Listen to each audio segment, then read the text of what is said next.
Este contenido on demand es un podcast producido por Radiopolis Podcast. Derechos reservados México 2023. W Radio presenta Hora 25 con Primitivo Olvera. hablar de cosas interesantes al cierre del día. Primitivo Olvera en Hora 25. La gentrificación es un fenómeno, pues, de nuestros días, un fenómeno que nos atañe a todos porque transforma la forma de vivir en las ciudades. Las cambia, expulsa a las personas que tradicionalmente han vivido en ciertos barrios que de repente se ponen de moda. Las ciudades o los barrios se convierten a veces en una especie de escenografía. ¿Por qué? En función, en muchas ocasiones, de la demanda turística. En función de, pues, una fachada que se quiere poner, que se quiere inventar para atraer a más y más y más personas.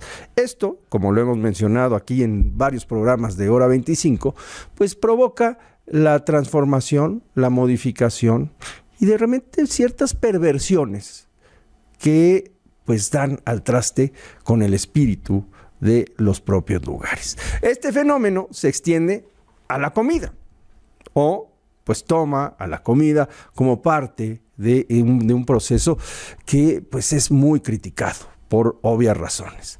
La foodificación o la gentrificación de la comida o la gentrificación gourmet termina por trastocar las costumbres, los hábitos, los precios de los productos que de repente se ofrecen en un lugar y también el panorama urbano. Las cosas cambian. Donde había una ferretería, hoy hay un restaurante, y de repente los restaurantes toman formas extrañas, aparentemente tradicionales. Vamos a hablar del tema. Es un tema de verdad fascinante, porque pues lo tenemos a la vista en cualquier gran ciudad, y la Ciudad de México, por supuesto, que es uno de los ejemplos más claros de la foodificación o gentrificación gourmet. Vamos a llamarle así, se oye mejor un poco, ¿no? Y para hablar del tema está aquí con nosotros Mane Rivera. Mane es chef, él encabeza un proyecto que está dividido en dos. Por un lado es dueño de un restaurante que se llama Tierra Adentro Cocina, aquí al centro sur de la Ciudad de México, más o menos cerca de donde nos encontramos aquí en Radiopolis. Y bueno, también él se dedica a los banquetes, ¿no? Al catering, por ejemplo, ¿no? Mane, ¿cómo estás? Muy bien, contento de estar aquí hablando de este tema tan complejo también, ¿no? Es un tema complejo, mucho, pero es un tema que ineludible, no sé, ¿no? Tú te dedicas a la cocina tradicional. Exactamente, ¿no? Cocina mexicana tradicional. Y yo creo que la cocina mexicana tradicional de repente es como un término del cual se puede abusar. Exactamente. Justamente Sí. para encabezar y para transitar por estos cambios, ¿no? Exactamente. Fíjate que en otra entrevista que me hicieron en alguna ocasión, me decían, ¿en qué momento tu propuesta se vuelve un abuso porque tomas recetas que ya existen y las vendes más caras que si mi mamá me la hace en mi casa, ¿no? Yo le decía, sí, sin embargo, los precios que yo doy no son costosos en mi caso. Y por otro lado, hubo toda una documentación, viajes, etcétera, para poder obtener la receta que te estoy presentando. Y por otro lado, tenemos un trabajo en el que nos esforzamos por traer de los lugares de origen los ingredientes, ¿no? Y tenemos una trazabilidad del 80% de los productos con los que cocinamos, lo cual nos hace esforzarnos un poquito más por tener un buen plato, ¿no? El tema de la gentrificación sí es bien complicado, ¿no? Parte de los precios que yo puedo ofrecer en Tierra Adentro es porque no pago una renta costosa. Porque estoy en un barrio todavía, soy en la colonia Portales, y soy lo único que hay. A unas cuadras hay cocinas económicas, cosas cotidianas de los barrios, ¿no? El edificio en el que rento el local era un departamento en planta baja a nivel de calle, lo cual facilitó de alguna manera el acceso al espacio, ¿no? Sin embargo, si caminas por otros lugares y otros barrios, ¿no? Por mencionar alguno que se está poniendo mucho de moda, La Juárez, todo este sistema cambia. Tenemos platos de moda en el que todos manejan los mismos ingredientes, mismas técnicas, mismos procesos y de alguna manera sacrificando lo que la gente se lleva a la boca, ¿no? Porque no es una propuesta novedosa, tampoco basada en la tradición y que tampoco exalta los ingredientes de la cocina mexicana, ¿no?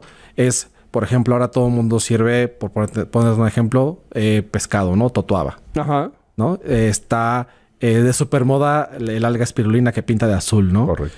Y es como de, voy a un restaurante y voy a otro y voy a otro y tengo la misma propuesta, la misma opción. ¿Cuál es la diferencia, no? Y por otro lado tenemos también las decoraciones, ¿no? Tienen que ser hermosas, bonitas, etcétera. Y sí sacrificamos mucho el ambiente urbano y también le llamo yo común, ¿no? Porque nos adueñamos de las banquetas, porque nos adueñamos incluso en algún momento de los espacios de los coches para estacionarse, afectamos vecinos, ¿no? Siempre hay que tener, yo siempre he dicho, ¿no? El cuidado de, en la convivencia que tenemos con los vecinos, va a estar gran parte de nuestro éxito. Entonces, cuidar al vecino también de repente es importante, sobre todo cuando estamos en un barrio y no en un centro comercial, donde vas... Claro, porque la vida cambia. Si tú vives en un barrio tranquilo y de repente comienzan a abundar los restaurantes, ¿no? No las cocinas económicas, ni quien estaba ya ahí desde antes de que, por ejemplo, uno llegara, ¿no? Tengo 20 años viviendo en un lugar y ya conoces a todo el mundo. Así es. ¿No? De repente se pone de moda y empiezan a abundar estos comercios que te cambian la vida, porque llega gente de otra parte, porque el tráfico cambia, ¿no? Porque los establecimientos también se transforman y a veces hasta los precios de los productos de primera necesidad, de la comida, tan fácil como eso. Exactamente. Hubo un tiempo, hace 1 año y medio, que se puso muy de moda servir lengua, como era la totoaba, ¿no? Y entonces, recetas que yo tenía costeadas y que había comido toda mi vida en mi casa con mi familia, la lengua era prácticamente casi un desecho, entonces era barata. Y de repente hay un momento en que costaba hasta 400 pesos el kilo porque todos los restauranteros querían lengua en sus cartas, ¿no? Es como el tuétano, ¿no? Exactamente, es como el tuétano. O sea, yo me acuerdo el tuétano de repente, y es literal. Yo llegaba a una carnicería, a un centro comercial incluso, a pedir huesos de tuétano y me los vendían a 40 pesos el kilo. Exactamente. De repente, en todos lados te empezaron a servir tuétano, además muy caro, son platillos muy caros. Unos sopecitos te pueden costar 400 pesos. Exactamente. Y el kilo de tuétano se disparó, se triplicó. Y eso en un lapso muy cortito, ¿no? Por poner un ejemplo nada más. Sí, claro. Y también, fíjate que cuando me propusieron el tema, empecé a pensar, ¿no? Y dije, creo que me voy a echar a algunos enemigos, colegas, pero sí creo que es un tema bien necesario, ¿no? Caminar por la Roma, por ejemplo, me han preguntado, ¿por qué no estás en la Roma? Y yo digo, porque no me gusta. Tú estuviste en la Roma. Estuve en la Roma, no me gustó en absoluto trabajar ahí. No es un tema de competencia, es un tema de ambiente. Me sentía totalmente ajeno. El 80% de mis clientes eran extranjeros, de varias nacionalidades, ¿no? Caminaba, no sé, no quería comer lo que yo estaba cocinando ese día, era de quiero otra cosa, voy con el vecino a comprarme otra cosa. Caminabas media cuadra y encontrabas gente hablando en todos los idiomas, ¿no? En las esquinas sobreviven los comercios locales. La señora que vende tlacoyos, la que vende gorditas, la de los taquitos, pero están en una esquina. Y prácticamente sus consumidores venían siendo el personal que trabaja en los diversos restaurantes, ¿no? Acceder a un sándwich en un restaurante, 350 pesos un sándwich, ¿no? Yo decía, bueno, pero ¿por qué tan caro, no?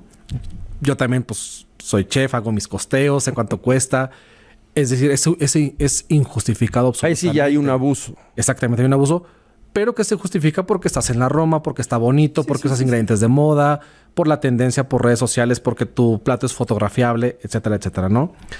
Y que creo que ahí también entramos en un tema aparte, ¿no? Muchas veces la decoración de un plato va más bien en sentido de la estética que en sentido del sabor. Eso ha cambiado porque evidentemente ya es de uso común el que llegas a un lugar y un 80% de las personas, quizás menos, pero le está tomando fotos a los alimentos. Ya todos somos influencers, todos somos creadores de contenido y todos queremos alimentar nuestras redes sociales. Claro.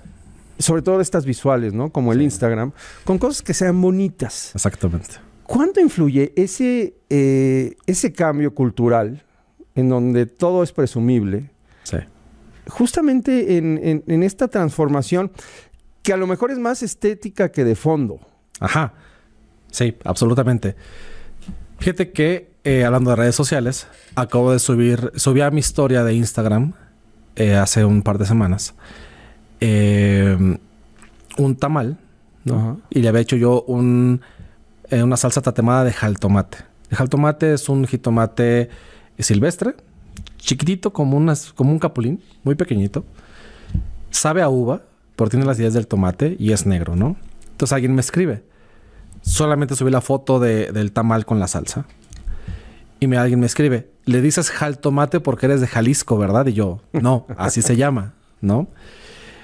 Después tuve la oportunidad de trabajar en San Hipólito en un evento. Y una chef amiga me lleva a jaltomates, ¿no? Me dice, mira, vi tu historia y traje poquitos, ¿no? Y subo la historia como de, a ver, este es el producto, ¿no? Como es difícil de conseguir, lo usé todo, pero aquí se los presento, de ese tamaño, una foto de la mano, bla, bla. A lo que voy con esto es que la gente ha perdido el sentido de curiosidad de decir cómo es el ingrediente, a qué sabe, cómo lo consigo, cómo crece, etcétera. Y se fijan más en se ve bonito, no se ve bonito, o estás inventando una historia para sustentar tu red social. En eso se ha convertido. En Tierra Adentro sí tenemos mucha gente de la que se les llama foodies, o se autonombran foodies, que es esta gente que tiene una gran, vamos a decir, fascinación por la comida y por el buen comer. Y la fotografía sí es esencial antes de tocar el plato. Claro. ¿No? Yo mismo lo hago, ¿no? A veces nos reunimos con amigos y es de nadie toque los platos, vamos a tomar primero la foto. Muchas veces puede ser publicada o no, pero sí existe esa tendencia en que una mesa bonita es más importante que una mesa con platos sustanciosos y sabrosos. Y en relación al tema de la decoración del plato, yo siempre he dicho que todo lo que voy a poner en un plato o todo lo que un chef ponga en su plato o una cocinera, hablando incluso de las fondas, debe ser comestible y debe aportar al sabor del plato que estás presentando. No vamos a poner una decoración que no va solo porque se ve estético, ¿no? Si no le pones un ingrediente para adornar. Exactamente. Tiene que ser un ingrediente funcional en cuanto al sabor, inclusive, ¿no? Creo que es muy, muy importante. Hay cocina que tiene que ser como es. Yo tengo ahorita en la carta de comida un tamal pinto, que es una masa colada. Se llama pinto porque a la masa, en lugar de ponerle salsa o proteína, se pones frijoles de la olla, se mezclan y quedan las manchitas del frijol, ¿no? Y sirve con un pepián de camarón seco. Ya en el pepián tienes camarón, ¿no? Que da mucha potencia de sabor. Y lo servimos en su hoja, bañamos con el pepián y una hojita de una lechuga amarga que se llama mizuna. Es todo. Y la gente es como de, pero no le pones florecitas así. ¿De veras? Sí llega a pasar. Y el tema es, la comida mexicana muchas veces es lo que es. Y no está mal. Pero está bien. La comida mexicana, claro, visualmente es muy atractiva. Es muy atractiva, exactamente. Pero muchas veces sí hay esa tendencia de justificar el por qué no está decorado bonito, ¿no? O adornado bonito mi plato. Y es de como, no, primero es una entrada y segundo, la comida es así. Y así se come. Y en el sabor vas a encontrar la razón por la cual no se decoró. Porque la esencia o la belleza está en el sabor del plato y la técnica, no tanto en la parte visual, ¿no? Oye, la gastronomía es un arte y es una ciencia, ¿no? En donde permanentemente personas como tú están experimentando. Así es. A pesar de que tengas recetas tradicionales, las mismas cambian porque... Claro. No son los mismos ingredientes que tú tienes en este momento los que vas a tener dentro de un año, dentro de 5, dentro de 10. Eso, ahora sí que la necesidad te hace cambiar, pero también la curiosidad. Así es. ¿No? Sí.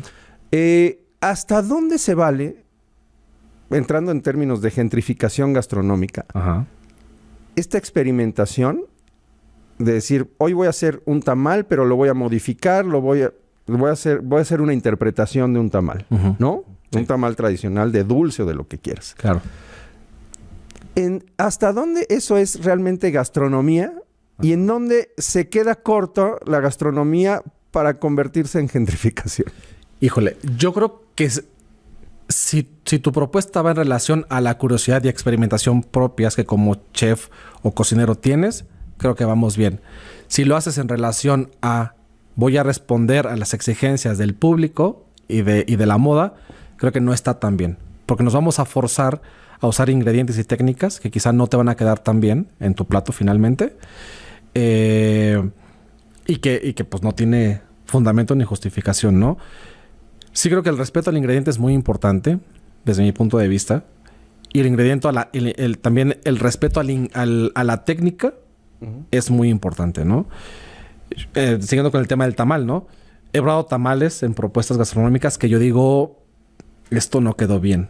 Sí es un tamal por la forma y por los ingredientes, pero no es un tamal en sabor. Y por supuesto, es una percepción bien personal, ¿no?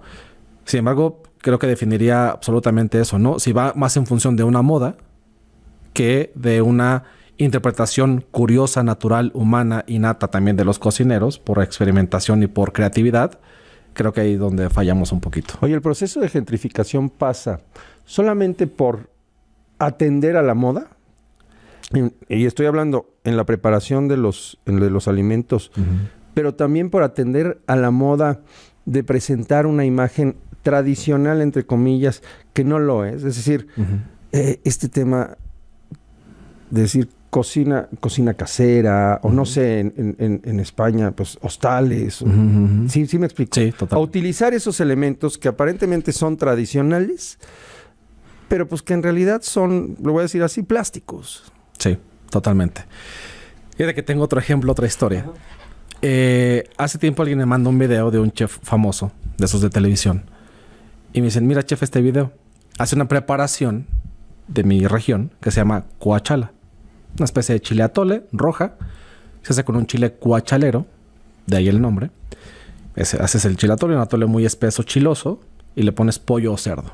Se hace con jal tomate, justamente, mejorana y ajo. Hay muchas variantes de la receta, pero básicamente es eso, ¿no? Hace la receta y la hace mal. Y dije, bueno, esto es una tinga, un potaje, pero no es cuachala. La esencia de la cuachala no estaba ahí, ¿no? Ciertamente, muchas veces la moda nos jala a tener propuestas porque todo el mundo está haciendo y porque se está vendiendo. Ya no hablemos de aguachiles, tipo de pescados, ahora que hablábamos de la espirulina, etcétera. Hablamos de platos, ¿no? Las tetelas, estos triangulitos de masa, se pusieron también muy de moda. Y yo considero, repito, desde mi muy personal punto de vista, es si no vamos a respetar el ingrediente ni la técnica, ¿por qué la vamos a hacer? ¿No? Yo veía, por ejemplo, tetelas fritas. Y decía, bueno, es una gordita triangular, no es una tetela, la tetela va asada, ¿no? Y es ahí donde la creatividad se pierde y se empiezan a proponer cosas que, o sea, yo diría, llámale gordita triangular, no le digas tetela, yo diría, ¿no? Y que además el nombre de tetela encierra algo muy rico que significa, tetela significa cerro que guarda un tesoro, ¿no? Entonces como de, pues tu tesoro está el relleno y un relleno sabroso y goloso y la fritura como que cambia textura, se cambian muchas cosas, ¿no? Yo sí creo absolutamente que muchas veces se responde más a la moda. Nos pasaba, por ejemplo, cuando estábamos en la Roma, que llevan grupos de personas.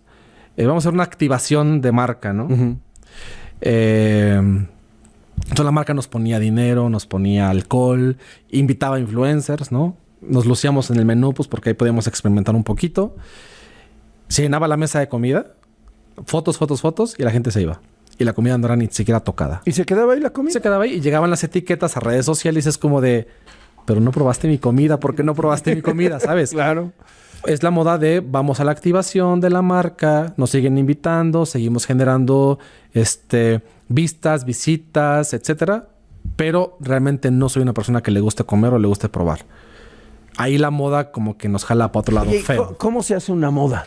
Es decir, ¿qué provoca que hoy esté de moda una tetela y que mañana esté de moda un aguachile? Y que a lo mejor después un tamal o lo que decíamos, o un tuétano. ¿Y qué será? Fíjate que es una buena pregunta. Lo había pensado, ayer me puse un poco a leer un poquito del tema. Y pensaba justamente en eso. ¿En qué momento? Y pensé mucho en el ejemplo de la tetela. ¿En qué momento la tetela se puso de moda?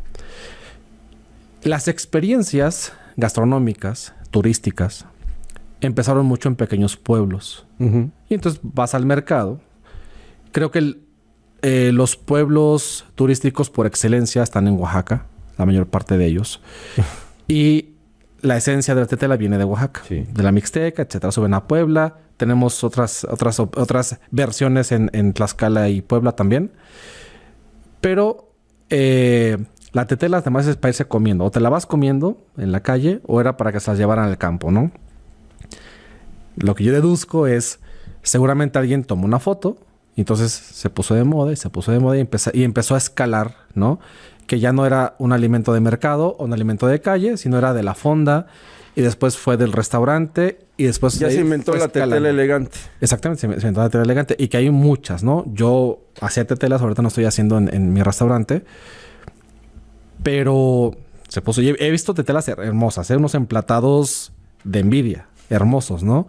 Algunos los he probado, otros no. Me ha tocado probar tetelas crudas, porque la falta de involucrarse dentro de la técnica, pues resulta en que tu tetela queda cruda. Entonces, ¿cómo justifico que está cruda? Mejor la pongo a freír y se cocina porque se cocina. a fuerza. ¿No? Entonces yo creo que la moda viene a partir de ahí, ¿no? De que, sobre todo esta comida tradicional tan única, tan auténtica, tan profunda, creo que ahí empezó a suceder. Pero ahí hay también una...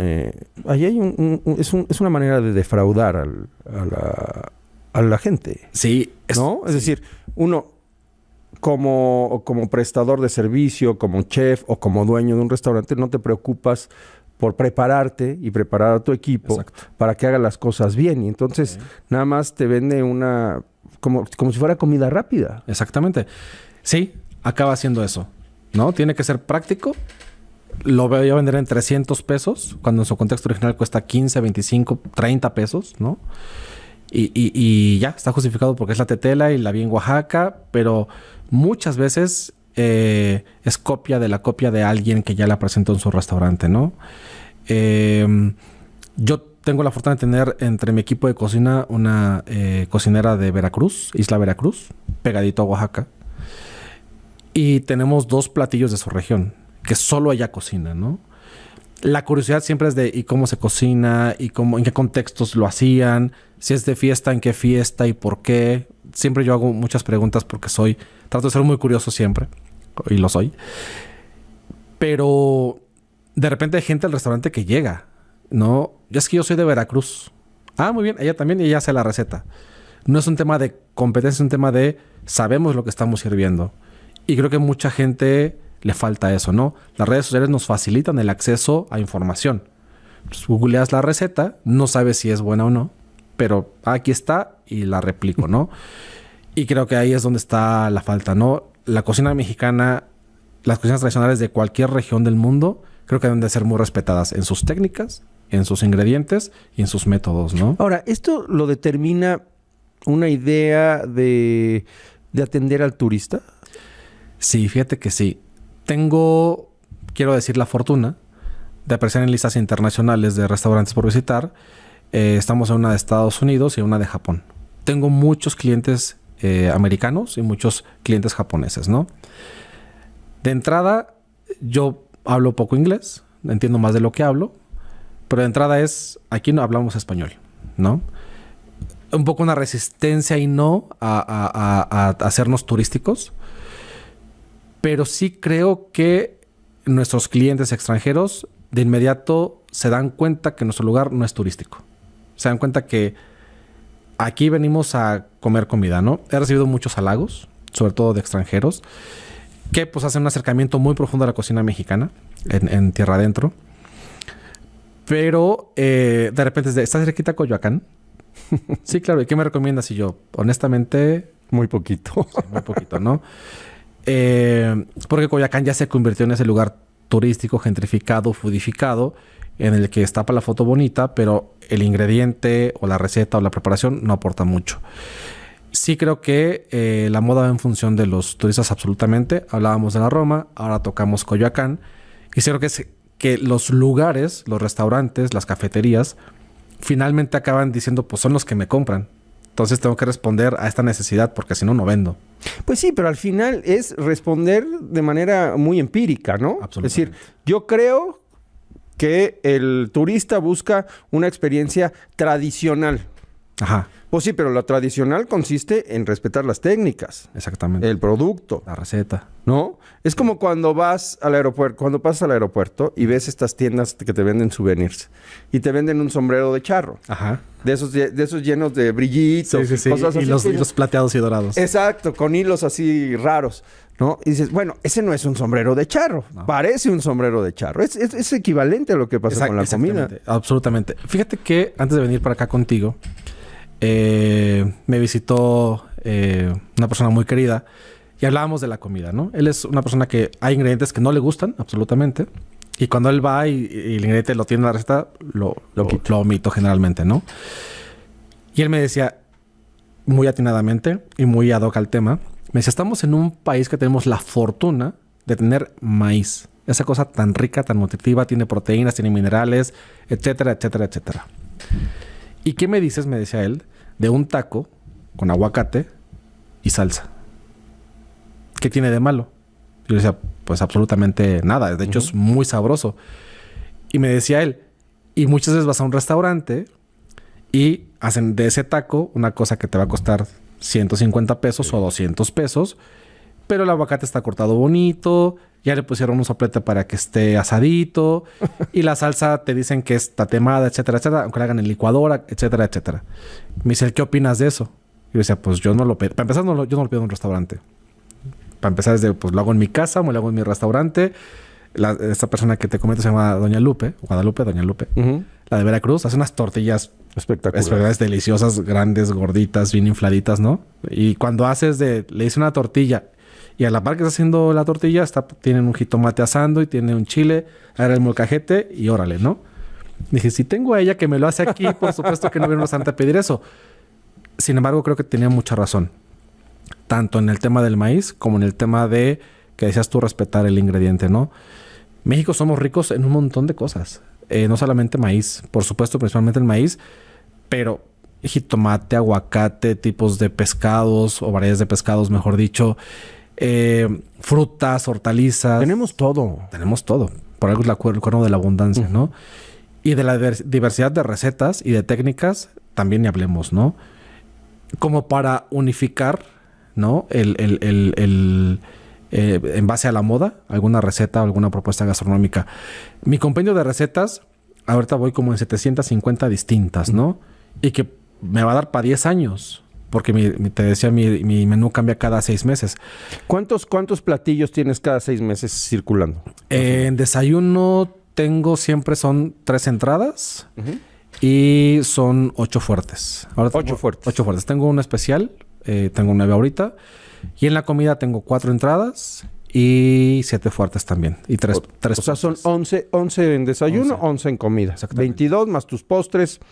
Son 25 platillos cada 6 meses. Así es. ¿No? ¿Por qué mi carta es corta? Número 1, garantizo que el ingrediente sea de calidad.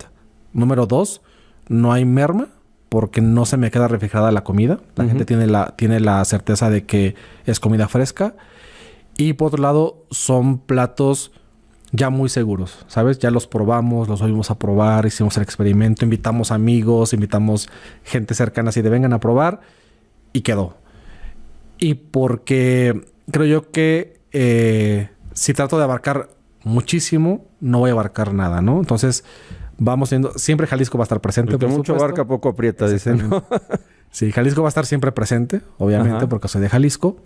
Pero vamos tratando de cambiar regiones, ¿no? Las denominamos por estados. Pero siempre trato de estar lejitos de la moda, ¿no? Como de, no me jalo para allá, ¿no? No voy para allá. A ver, ¿qué de Jalisco siempre hay? ¿Cuáles son los platillos? Tus platillos favoritos. A ver, ¿tú comes de lo que preparas? Claro. ¿En el restaurante? Absolutamente. Eso es fascinante porque es muy interesante preguntarle a los chefs que comen. Ajá. Porque además, comer de lo que estás preparando todos los días debe ser a veces difícil y cansado, ¿no? Pero bueno. Sí, no diario. Tenemos un menú de personal, ¿no? Nos vamos rotando para cocinar. Somos 3 en cocina. La verdad es que yo ayudo más bien a las 2 cocineras. pero tenemos un menú de personal. Sin embargo, muchas veces comemos de lo que hay ahí y yo me encanta, ¿no? De Jalisco tengo en el desayuno enjitomatadas. Ujú. Es una caricia al alma. Tengo un burrito de barbacoa de res. Uf. Deliciosa también. En la comida tengo la cuachala que mencionaba. Esa la hacemos con una quesadilla frita con cachete de cerdo. Uy, uy. Y el chilatote aparte para chopearlo. Claro. Tenemos el tamal pinto con pepián de camarón. No es pipián, es pepián. Pepián. La diferencia es que el pipián va a ser verde y usamos la pepita verde. Y el pepián es la pepita blanca. Correcto. Que básicamente es la cáscara de la pepita Ujú. verde, ¿no? Tengo torta ahogada. La hago con barriga de cerdo. Y nada más de Jalisco por el momento. ¿De dónde te inspiras, Manet? Híjole, es una gran pregunta. Antes te voy a contar un par de anécdotas que me han pasado mucho en el restaurante. Como mi comida es muy de casa, Sí. va gente que le evoca estos sentimientos familiares, ¿no? La playlist que tengo también está muy enfocada al recuerdo, ¿no?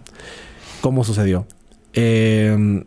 Estaba capturando un recetario, trabajando en la cocina del centro de convenciones. Trabajé en el centro de convenciones antes y estaba capturando el recetario. Pongo música y así de, ay, esta canción me recuerda a mi abuela. Y mi abuela cocinaba esto que estoy escribiendo. La voy a guardar en una playlist que primero fue personal Ajá. y se llamaba Música para Cocinar y después fuera del restaurante. Llega gente, ¿no? Y así de, oye, la música, esta canción la escuchaba mi abuelita o la escuchaba mi mamá. Comen la comida, es como, oye, me recordó mucho mi casa. He tenido clientes que agarran el plato y básicamente lo lamen, ¿no? Ahí está la inspiración. Comida que te lleve a aquellas sensaciones, aquel recuerdo de cuando estabas apapachado en tu seno familiar o te sentías cómodo, te sentías Esa reconfortado. es la clave de la comida. Absolutamente. Yo creo que sí. El recuerdo. Sí. Acariciamos con la comida. Hace tiempo preparé a una persona muy cercana una comida que le recordaba mucho su familia. Ajá. Hice un intento, no le llegué, entonces no le pegué la receta. Investigo la receta, así de en qué fallé, ¿no? Es una persona extranjera. ¿En qué fallé? Entonces, probablemente no tengo acercamiento a comida extranjera más que lo que como y creo que va. Entonces empiezo a investigar. Creo que en el clavo se la prepara. Es una persona que no expresa mucho. No es muy emocional. No es muy emocional, ¿no? Prueba el bocado, lo come y se queda así como aguantando la lagrimita y todo. Y dije, ahora sí le di. Creo que considero que es un don el poder descubrir estos secretos y este sazón. Me considero afortunado por ello. Porque sí son secretos, ¿no? Son A ver, yo me acuerdo, mis dos abuelas cocinaban bien, pero mi abuela materna era de Jalisco también. Ok. Y hacía los mejores frijoles que nunca han existido. Así. Los frijoles refritos. Ajá, ajá. Y la gente iba a su casa a comer frijoles refritos. ¿Y qué llevaban? Y ella dice, no lleva nada. Simplemente llevan pues, manteca y algo que ahí le ponía. Y son, o sea, a lo que voy, son recetas aparentemente muy sencillas, pero que tienen un toque personal que es muy difícil de replicar, ¿no? Exactamente. Fíjate, hablando de las enjitomatadas que te mencionaba hace ratito, hay gente que me pregunta, oye, ¿cómo las haces? Ah, claro. 1 kilo de jitomate, 4 dientes de ajo con la cáscara, 3 ramitas de mejorana, hierbas de jitomate, ajo en crudo que técnicamente no se permite, pero la receta sí va. Ujú. Mueles todo, cuelas y hierves 3 horas. Oye, es que el agua no me queda como a ti. ¿Qué más le pones? Nada más. Creo que muchas veces es la sensibilidad de decir, como esta escena de Como agua para chocolate en la que está la nana cocinando con Tita y la nana le dice, ya huele la leche, ya se va a tirar. Esas sensibilidades que uno va desarrollando en la Oye, cocina. ¿pruebas la comida el platillo conforme lo vas preparando? Sí, claro. ¿O no lo pruebas? Nada, Hay quien es así a puro olfato, ¿eh? Sí, no, el olfato siempre sirve. Por ejemplo, uno aprende con el olfato a saber si tiene sal o no. Un platillo, ¿no? Sin embargo, no te la puedes jugar. Estás vendiendo comida y de eso vives, ¿no? Entonces, nada sale de la cocina sin que sea probado antes. Sin que no lo pruebes. Así es. ¿Y qué es tu plato favorito? Mi plato Para favorito de... A ver, vamos a poner dos. Ajá. De lo que tú preparas, Ok, o has preparado o ha estado en tu menú, ok, y en general fuera de tu menú. ok. Fuera de mi menú, absolutamente el pozole. El pozole. Definitivamente. Pero el pozole rojo, blanco, verde, ¿de qué color? Blanco o rojo. Blanco o rojo. Blanco o rojo. Tengo mi récord. 15 días comiendo pozole. ¿De veras? De verdad. Para un cumpleaños el 15 de septiembre. Entonces hice pozole y quedó un montón. Y yo, feliz de la vida puedo comer pozole. Hasta que te lo acabaste. Hasta que me lo acabé.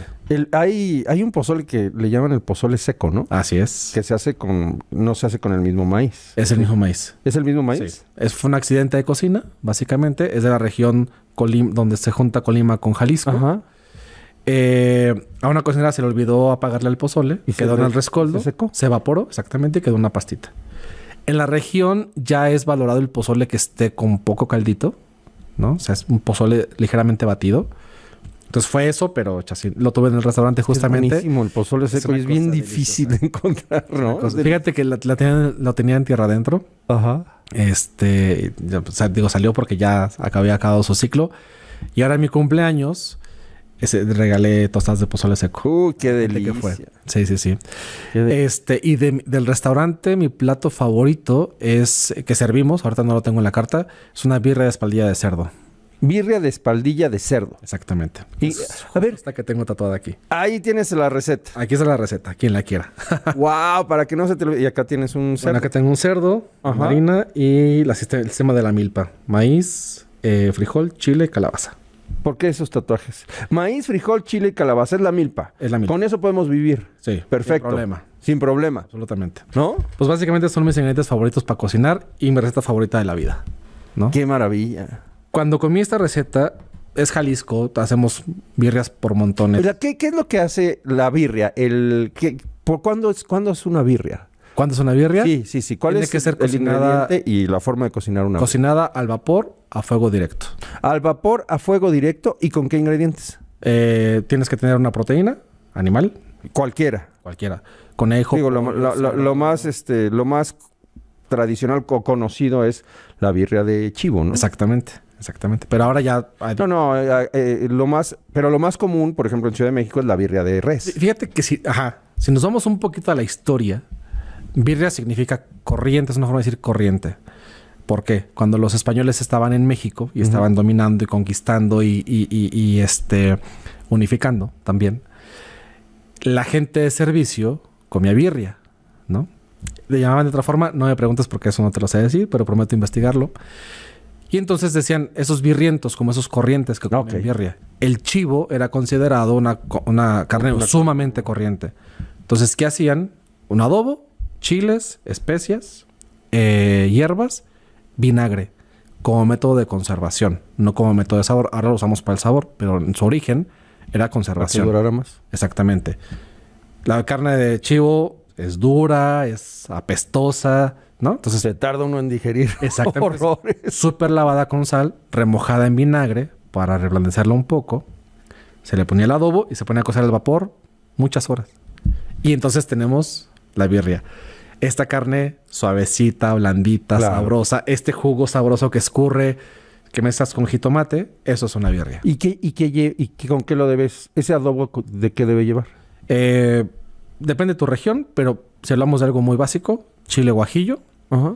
Yo agregaría siempre un chile pasilla, Uf. jengibre, canela, clavo, comino, tomillo, vinagre, chocolate. ¿Y eso funciona con cualquier Con cualquier proteína, sí.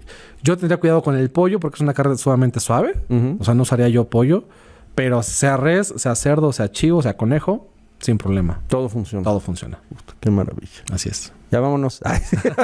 Vámonos a comer. Vamos a comer, ¿no? ya. Vamos a comer. Oye, man, qué buena plática. Nos tenemos que ir, desafortunadamente, pero espero que sigamos platicando en torno a la cocina y hablamos de la gentrificación, pero fue un buen pretexto ya para adentrarnos en la preparación de platillos, en la tradición. Ya una última pregunta. Cuando tú vas a un lugar, Ajá. ¿a dónde vas a comer? Híjole, es muy buena pregunta. Si es a comer pozole, tengo dos lugares. Ajá. Pueden decir nombres sin problema. Sí, claro. Ok, va. claro.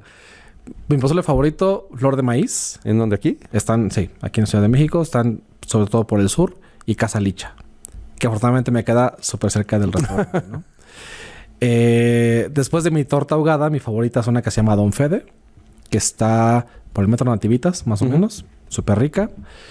Mis mariscos favoritos, mi compa Chava, sucursal Coyoacán. Pero mi comfort food súper favorita está en el mercado de Portales. Una señora se llama Toñita y vende tostadas de lo que te imagines. De lo que sea. De lo que sea. De lo que sea. Súper ricas. Y cuando vas a una ciudad distinta, Una ciudad distinta. sin conocer, Sí. digamos que vas a ciegas. Ajá. Lo primero que ¿Qué es siempre... ¿A dónde ese sí es una recomendación, ¿no? Sí, Para encontrar el sabor del lugar, es complicado. ¿a dónde hay que ir? Siempre me meto al mercado. Siempre, cuando he viajado México extranjero, siempre busco el mercado. La comida de calle te da una gran directriz de hacia dónde va la gastronomía. Por supuesto, antes de ir ya revisé guías, recomendaciones, etcétera. Pero siempre en un mercado vamos a encontrar, desde mi punto de vista y mi propia experiencia, los sabores y técnicas que te van a adentrar a la gastronomía local. Lo más puro. Lo más puro. Muy bien. Así es. Mane, muchas gracias por estar Un con placer. nosotros. Un gusto. Buenas noches. Hasta luego. Ah, qué buena.